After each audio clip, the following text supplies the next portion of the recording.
कर्म बंधा और अभी उदय में आ गया, ऐसा बहुत कम होता है।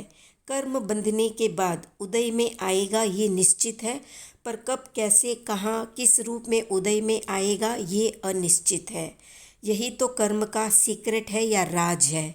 अगर ये ज्ञात हो जाता है इस कर्म का ऐसा फल इस रूप में मिलेगा, तो कई लोग पाप कर्म करने से पहले कई बार सोचेंगे।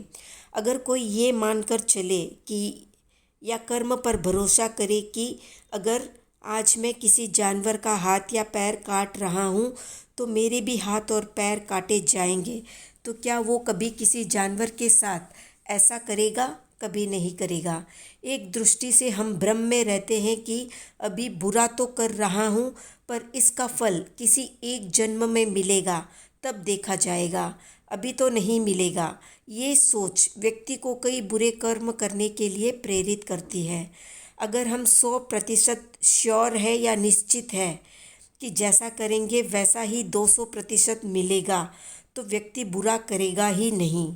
पर कहीं न कहीं हम कर्म का फल तुरंत न मिलने के कारण जाने अनजाने कुछ बुरा कर ही बैठते हैं।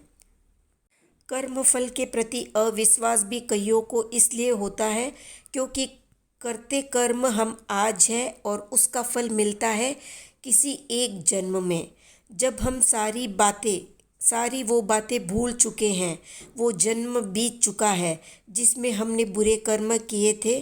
अब ये नए जन्म में अचानक फल मिलता है तो व्यक्ति समझ ही नहीं पाता कि उसके साथ क्या हो रहा है।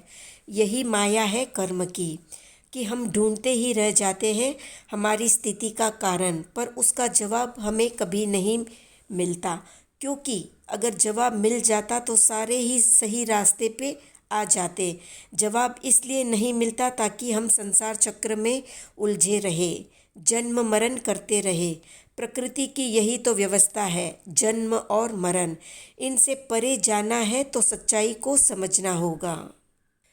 आज का प्रश्न है कि कर्म फल से कैसे बच सकते हैं? कमेंट में बताएं।